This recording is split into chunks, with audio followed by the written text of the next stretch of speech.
नमस्कार बच्चों, स्वागत है आपका इस वीडियो में जिसमें हम अध्याय 28 की चर्चा करेंगे। युद्ध का पहला, दूसरा और तीसरा दिन। तो कौरवों की सेना के आगे दुशासन और पांडवों की सेना के आगे प्राय भीम रहा करते थे। युद्ध में बाप ने बेटे को मारा। ठीक है। कौरवों की सेना के आगे दुशासन और पांडवों की सेना के आगे प्राय भीम रहा करते थे। युद्ध में बाप ने बेटे को मारा, बेटे ने बाप को मारा, भांजे ने मामे का वध किया, मामा ने, ठीक है, और मामा ने भांजे का काम तमाम किया। पहले दिन की लड़ाई में भीष्म जी ने पांडवों पर ऐसा हमला किया कि पांडव सेना थर्रा उठी।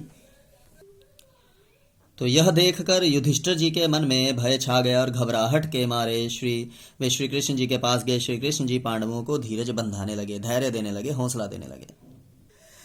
पहले दिन की लड़ाई में पांडवों की सेना की दुर्गति देखकर पांडव सेना के नायक धृष्टद्युम्न ने दूसरे दिन की तैयारी बड़ी सतर्कता से की। कौरवों में भीष्म, द्रोण और कर्ण ही ऐसे वीर थे जो अर्जुन जी का मुकाबला कर सकते थे। अर्जुन जी ने अपना गांडीव हाथ में लेकर इस कुशलता से युद्ध किया कि कौरव सेना के सभी महारथी देखकर दंग रह गए। भीष्म जी ने अर्जुन पर जोरों से हमला किया भीष्म जी ने अर्जुन जी पर जोरों से हमला किया। भीष्म जी और अर्जुन जी के बीच देर तक युद्ध चलता रहा, फिर भी हार जीत का कोई निर्णय नहीं हो सका। दूसरी तरफ द्रुपद जी का पुत्र धृष्टद्युम्न, जो द्रोणाचार्य जी का जन्म से ही वैरी था, अर्जुन जी के साथ युद्ध कर रहा था। सात्यकी जी के बाण ने भीष्म जी के सारथी को मार गिराया। सारथी के गिरने से घोड़ा तेजी से इधर उधर दौड़ने लगा, जिससे कौरवों की सेना में तबाही मच गई। यह देखकर सभी लोग मनाने लगे कि जल्दी से जल्दी सूर्यास्त हो और युद्ध बंद हो। नियम थे, सूर्यास्त हुआ और युद्ध बंद हुआ।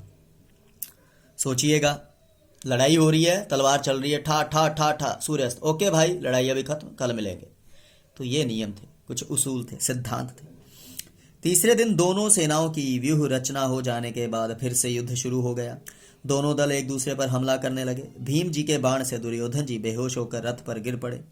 उनके सारथी जी ने दुर्योधन जी को युद्ध के मैदान से हटा देना चाहा ताकि कौरवों की सेना को पता न चले।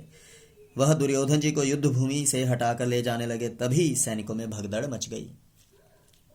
इधर पांडवों की सेना में खुशी छाई हुई थी। उन्होंने यह आशा नहीं की थी कि भीष्म जी अपनी बिखरी हुई सेना को इकट्ठा कर पाएंगे। तभी भीष्म जी ने ऐसा भयानक हमला किया कि पांडवों जी के होश उड़ गए। श्री कृष्ण जी, अर्जुन जी और शिखंडी जी के प्रयत्नों के बावजूद सेना अनुशासन में न रह सकी। भीष्म जी के बाण अर्जुन और कृष्ण दोनों को लग गए। भीष्म जी के बाण अर्जुन जी और कृष्ण जी दोनों को लगे। इस पर भी श्री कृष्ण जी ने क्रोध में आकर स्वयं भीष्म जी को मारने की ठानी।